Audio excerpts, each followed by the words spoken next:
Hello mes Pams, tu l'as vu cette semaine, je te parlais d'hyperaudition, d'hypersensorialité, du rapport à la musique et du coup je voulais te raconter une expérience que j'ai vécue qui va peut-être te parler, qui est liée justement à cette hypersensorialité. Donc du coup moi j'ai plusieurs sens qui sont un peu extra développés et l'audition en fait partie.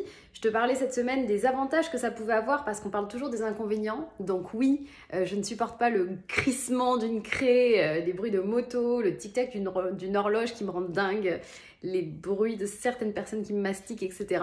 Mais c'est aussi plein de belles choses et c'est pour ça que je te parlais de l'importance de partager sur ce compte aussi un peu de positivité, surtout une vision déculpabilisante de l'hypersensibilité parce qu'on parle toujours de ce qui ne va pas et j'ai envie de te parler aussi de comment tu peux faire vraiment de ça une vraie force, quelque chose qui va être à ton service. Et au-delà de ça, il y a vraiment plein d'avantages à avoir une audition très développée. Tu peux entendre des choses que d'autres n'entendent pas, notamment certaines émotions dans la voix des autres.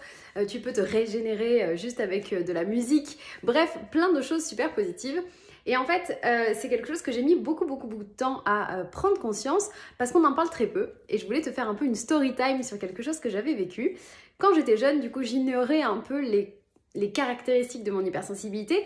Tout ce que je savais, c'est que j'étais trop sensible et en fait, je ne connaissais que la partie émotivité, parce que c'est un peu le cliché, parce que c'est le truc qu'on me répétait beaucoup, et surtout, c'est le truc qui se voit à l'extérieur, l'émotivité. C'est les pleurs, c'est tout ça. Donc là, oui, j'avais cette conscience, mais finalement, la sensorialité, c'est quelque chose qui est très propre à nous-mêmes. On ne sait pas à quel point les autres le ressentent, et c'est quelque chose dont moi, j'avais très peu parlé avec mes proches, ou en tout cas, j'avais pas trop eu l'occasion de comprendre, jusqu'à ce que je décide un jour de consulter un ORL. Pourquoi ? Parce qu'en fait, dans les soirées, quand j'ai commencé à sortir, donc je crois que je me souviens plus à quelle époque c'était, mais je pense que c'était vers 15-16 ans, quelque chose comme ça.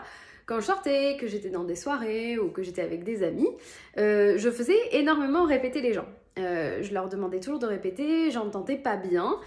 Et je me disais que du coup j'étais sourde, je me disais que j'avais un problème d'audition au sens j'entendais mal. À tel point que ça commençait à me prendre la tête. Pourquoi ? Parce que justement, et tu l'as vu ici, personnellement je suis extravertie, je suis extra communicante, c'est hyper important pour moi d'échanger et donc ça me posait problème finalement, ça me posait problème de pas réussir à échanger avec fluidité avec les gens, de voilà, même quand t'es en soirée, tu fais 20 fois répéter la personne. Bon, en vrai, tu as déjà sûrement vécu ce truc où tu es en soirée, tu n'entends pas ce que la personne dit, tu répètes, tu demandes de répéter une deuxième fois, tu comprends toujours pas. Dans le pire des cas, tu fais répéter une troisième fois en t'excusant vraiment de faire répéter. Et quand tu comprends pas, tu dis oui, et tu acquiesces comme ça, tu fais et tu changes de sujet. Je sais pas si ça t'est déjà arrivé. Moi, j'ai fait ça plein de fois. Et donc, à force de faire ça et de me dire, mais comment les gens font pour discuter dans les bars où il y a de la musique? Et je pense que c'est le truc qui m'a le plus choquée, mais je ne comprenais jamais ce que les gens disaient. Je me suis dit, bon, ben, allons consulter un ORL, allons chez un médecin pour comprendre, peut-être limite me faire apparier, j'en sais rien, enfin pour réussir à discuter dans un environnement bruyant et ne pas me sentir complètement sourde. Donc je passe en fait un test chez l'ORL, donc un test d'audition. Tu as un casque, tu entends certaines ondes, il y a des choses qui sont enregistrées et ton médecin te fait en fait un bilan de est-ce que tu as une bonne audition ou pas. Donc je passe ce test avec beaucoup d'espoir et tout ça. Et je sors et le médecin me dit mais votre audition est parfaite. Il n'y a absolument aucun souci d'audition. Vous, mademoiselle, vous entendez très bien. Ok, moi je suis dans l'incompréhension totale et je pars avec ça. Et je pars avec absolument aucune autre info que limite t'es folle parce que finalement ça n'enrichit que ça. C'est-à-dire que toi tu te dis mais c'est pas possible, il y a un problème. Quel est le concept de je n'arrive pas à entendre, je n'arrive pas à dialoguer dans les bars quand il y a du bruit, etc. Et du coup, je me remets en question et le médecin me dit vous avez rien. Et ça, en tant qu'hypersensible, on le vit beaucoup parce que très souvent, en fait, on a d'autres problèmes qui ne sont pas pris en compte et donc on nous fait passer pour des fous. Donc je me suis sentie complètement barjo, je me suis dit mais attends, c'est hyper chelou, tu entends parfaitement, on te dit que tu n'as rien et pourtant tu as toujours du mal à communiquer dans des environnements bruyants, tu n'entends pas alors que les autres parlent, les autres n'ont aucun souci à communiquer. Et j'ai vécu comme ça pendant quelques années à me dire, je sais pas, c'est chelou, à faire juste de mon mieux. Donc j'ai développé une puissance pour essayer de lire sur les lèvres quand les gens me parlent alors qu'il y a du bruit. Je suis concentrée comme ça. Le pire, c'est si les gens boivent ou mettent leurs mains devant la bouche, je n'entends plus rien, c'est très bizarre. Et donc, j'ai grandi comme ça. Et un jour, j'ai commencé à travailler sur mon hypersensibilité et j'ai découvert l'hypersensorialité et j'ai découvert aussi mon hyper-audition, mon ouïe très développée. Et en fait, à force de travailler sur ça, j'ai compris que je n'étais pas au contraire sourde, mais que cette audition ultra développée fait que j'entends un nombre de bruits beaucoup plus conséquent que la norme. Donc quand je suis dans un bar avec de la musique et que les gens n'entendent que les gens qui parlent entre eux, moi j'entends la personne qui parle faiblement, puisque j'entends aussi toutes les conversations d'à côté, j'entends aussi la musique, j'entends aussi le bruit de tous les verres qui sont au bar à 2 km, et c'est pour ça que je n'entends pas en fait. Je n'entends pas quand il y a du bruit parce qu'en fait j'entends un milliard de sons. Et je m'en suis rendu compte de plus en plus en travaillant sur ça, en questionnant. Alors j'ai un truc qui est super, c'est que mon mec n'est pas hypersensible.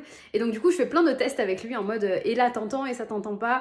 Je fais pareil pour l'hyperempathie kinesthésique, enfin moi je vous en reparlerai. Et donc j'ai appris au fur et à mesure à comprendre que non, je n'avais pas un problème de ne pas bien entendre, c'est que j'entendais trop bien.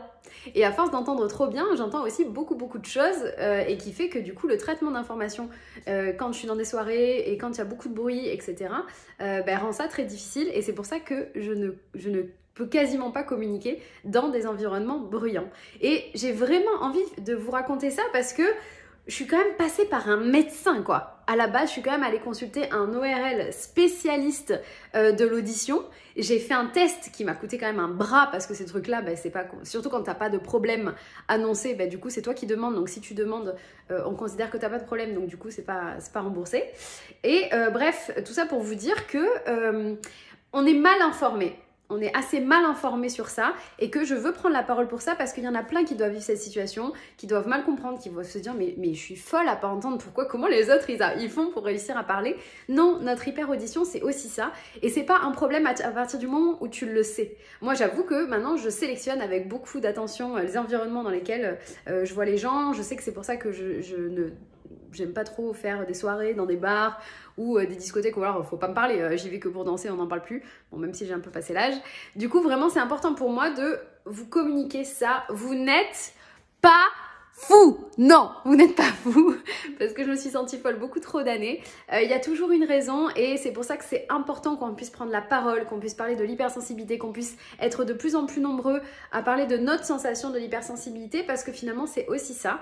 Et c'est grâce à ça, je pense que beaucoup de gens vont arrêter de se prendre la tête. Donc j'espère que cette vidéo t'a aidé. Si toi aussi tu sens que tu as une hypersensorialité forte et que cette hypersensorialité, elle fait partie de ton hypersensibilité, que tu as envie de mieux la comprendre, que tu as besoin de mieux la comprendre pour arrêter de te sentir folle, pour arrêter de te sentir un ovni, pour pouvoir avoir des relations apaisées parce que tu vas comprendre comment tu fonctionnes, tu vas pouvoir le donner aux autres et être plus heureuse, te sentir bien dans ta vie et que tu as besoin d'aide pour ça, c'est ma spécialité. Donc n'hésite pas à cliquer sur le lien dans ma bio.